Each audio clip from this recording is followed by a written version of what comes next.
We bought some new wheels for our Skyline and they need a little bit of love.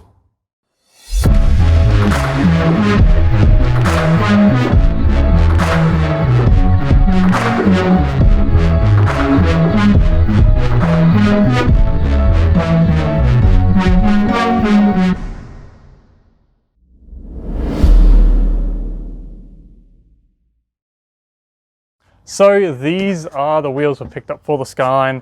There's some nice rotor, well I say nice, there's some rotor grids with a terrible rattle can paint job. So we're gonna respray these today with some nice black paint we've picked up. And hopefully our rattle can paint job's better than what's on it currently. So gonna do that. We've got some paint, some sandpaper to clean up all the imperfections. We've got obviously some black paint. We've got some primer and masking tape, just the usual stuff, as well as this mechanism, which we're going to try out today. You chuck it on kind of the nozzle and you can use a little, trigger there. Hopefully it fixes the problem with, especially painting, I mean 4 wheels takes a while to paint and your finger kind of gets cramped, so maybe they'll fix it, I don't know. But we'll get on to washing the wheels and yeah, see how they really look when they're actually clean.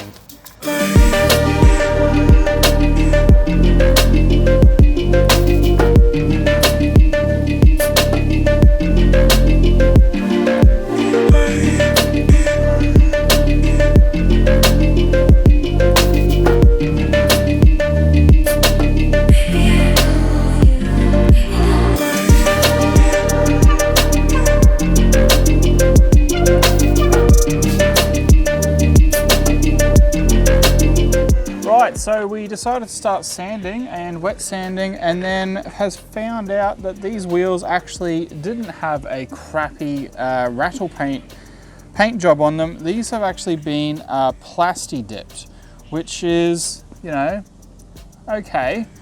This wheel, for example, was nice and easy. We just peeled back all the plasti dip and it came off quite nicely. This wheel, on the other hand, has not. So it's quite hard. It is stuck on there. It is not coming off at all. We've been to a few places and we've had a lot of people laugh at us because it's just a pain in the ass to get off.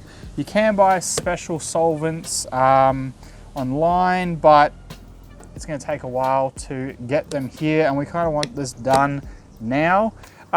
So we did come across one thing. Because this isn't on the car itself, these are the wheels, and we are going to be repainting them. We're not actually too concerned with the condition of the paint and stuff underneath.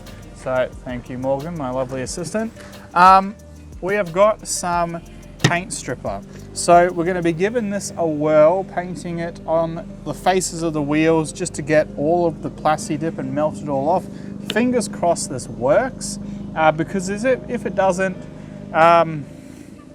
yeah, I don't really know what we're going to do. So we're going to glove up. We are going to make sure we don't get this anywhere near our face, skin, eyes, or anything, because this is quite nasty stuff. As it says on the top of the can, it's poison. So, well, we'll give this a whirl. Fingers crossed it works.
So the new wheels are on the Skyline, and it has completely transformed the look of the Skyline. It is now looking far less kind of hack job, if you will.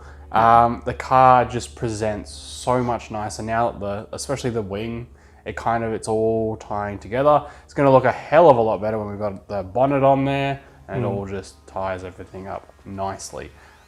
We did run into some problems though.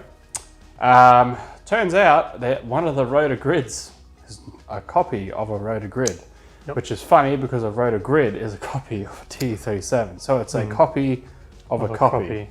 Yeah. This copy as well was not the exact specs. It was the same width, the same, diameter, except offset. Offset was 5mm out, which isn't the biggest concern, but the rears. Yes, so the rears, on the driver's side, we've got the genuine rotor, which sounds weird saying it, but genuine rotor that has the correct offset, and it tucks a bit, but it works. There's probably about 5mm clearance or so from the inside of the fender. The fenders aren't rolled, they are stock, but on the other side, because we've got that 5mm extra, it sits on the wheel. Yeah, so it's kind of on the sidewall. Yeah, on the sidewall. So it does actually contact, so there's no way we'd be able to drive on these wheels. So what we're going to try and do is we're going to try and jack up the rear just a little bit. So just because even the way it sits now, it does kind of have like a slammed kind of look. You can't see the top of the tires at all, especially even on the driver's side, which has the correct fitment. We're not really going for that hella flush, slammed look. And I think as well, potentially if we can put a little bit more camber, just to also tuck them in tuck it just a little bit in case there's like huge bumps or something. Yeah, so we've got a little bit of finessing to do to get the wheels to fit perfectly. Fitment on them though is pretty bang on. Yeah, it's pretty good. Very straight, very nice. For all the stance boys, it's probably not. It's not crazy. Perfect flush or whatever, but the front's pretty good. Mint. We probably, if anything, need to lower the front because it kind of looks like OEM wheels almost on the front. Yeah. There's quite a bit of gap. So yeah, honestly, it's just a little bit of finessing the suspension just to get the car to fit properly with those wheels. And then we can drive it to the lift and start and tackle the throwout bearing, which is going to be so much fun. Yep. A bit of a side, there was meant to be a meet video coming out for this video, last Tuesday's video. We had some problems with our event and unfortunately weren't able to go ahead. So that one is not there for anyone wondering where that video is. Unfortunately, the event had to be cancelled. So yes, up next for the Skyline, just that throwout bearing. We've got, as of today, got the hood back from paint. So that is all good. We can chuck that on the car. We then also got to tidy up a few pieces like the grille. It's an aftermarket, fiberglass piece, which has zero mounting capabilities at the moment. Figure the mounting out ourselves. Yeah, we're going to have to try and fit that onto the car. And then, apart from that, probably change the shifter. It's a bit crazy for my liking. And we've got to figure out some electrical gremlins. Power windows, blower motor, and the radio. Yep. So we've got a couple of little electrical gremlins which we need to sort out. But until then, we'll see you guys in the next episode. Thanks heaps for watching. And let us know down below, how much do you think we'll be able to get for this Skyline? Looking at the market, it's kind of all over the place, but it tends to be going a much higher than what we initially thought Skylines are worth at least 2 or 3 years ago. So we'll see you guys in the next one. Bye for now.